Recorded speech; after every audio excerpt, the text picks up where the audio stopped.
نعوذ بالله السميع العليم من كل شيطان رجيم. بسم الله الرحمن الرحيم. الحمد لله والصلاة والسلام على رسول الله صلى الله عليه وسلم.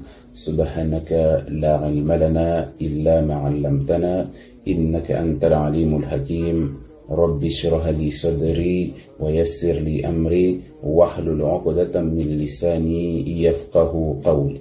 اللهم إنا نسألك علما نافعا ورزقا طيبا وعملا متقبلا ربي زدنا علما.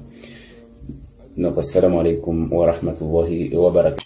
Donc cette fois-ci, on va parler de la sorcellerie des nœuds. Le sorcier va prendre un fil et il va faire des nœuds pour attacher la vie d'une personne. Vous allez me dire, qu'est-ce que ça peut faire s'il fait ça? Ben si vous dites rien sur les nœuds, ça fera effectivement rien du tout. Mais le sorcier, lui, va faire des nœuds et réciter dessus des incantations sataniques, tout en crachotant un petit peu de sa salive dessus. Un peu comme quand on corallise l'eau, quoi. Il fait un peu pareil. Nous, qu'est-ce qu'on fait pour coralliser l'eau? Eh ben, on fait pareil. On crachote un petit peu sur l'eau ou l'huile. Mais nous, la différence, c'est qu'on va réciter des sourates protectrices. Voilà. Le tout, c'est de comprendre comment le sorcier a fait la sorcellerie. Car nous, dans notre religion, nous avons aussi le remède pour, qui est l'inverse, justement, de ce qu'ils font, à Billah. Allah nous dit, dans Surat Al-Falaq, de nous protéger de ceux et de celles qui soufflent dans les nœuds. Donc, c'est ces personnes-là. Donc, ils vont attacher votre vie pour que vous puissiez plus travailler, vous marier, garder l'argent, voilà. Ça, c'est les critères qu'ils font le plus souvent, quoi. Donc, la différence par rapport à une tabac, c'est que la sorcellerie, elle va pas se contenter de vous bloquer un domaine. Elle va, en principe, vous gâter un peu dans tous les domaines.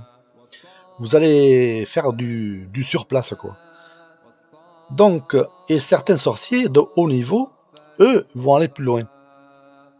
Prenons l'exemple de l'argent.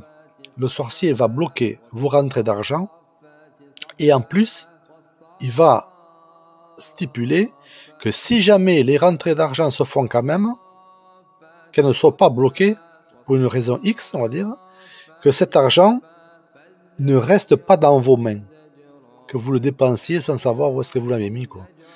Et si jamais ça marche pas, que vous dépensez pas l'argent, et bien que ça vous profite pas, que vous ayez que des ennuis avec.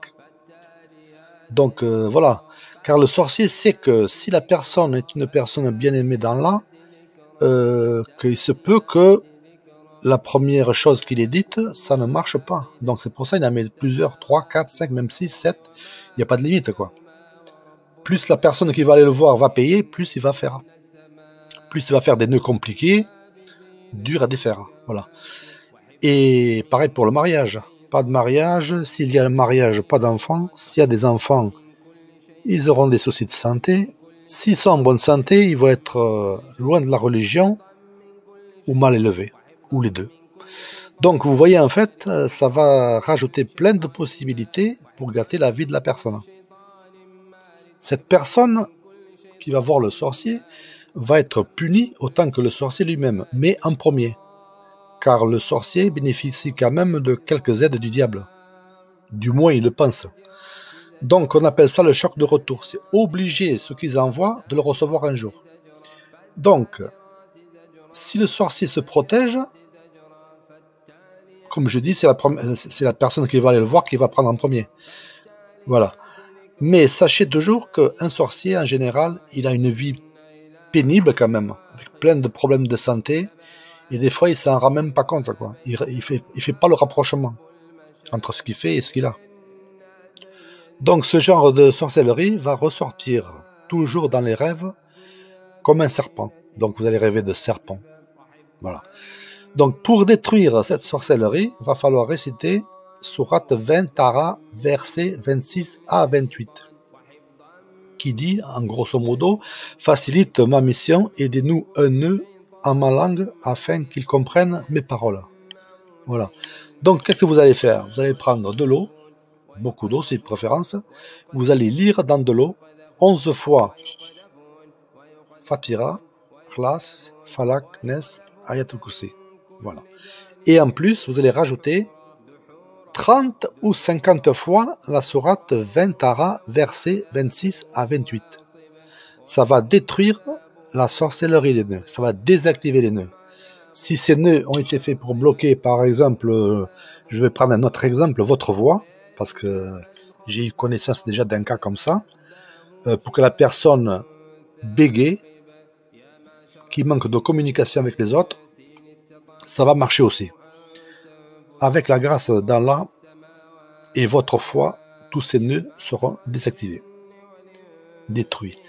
Qu'Allah nous aide dans la pratique de ce traitement et inflige un dur châtiment à ces maudits sorciers, ici et dans l'au-delà, qui le payent très bien. Amin.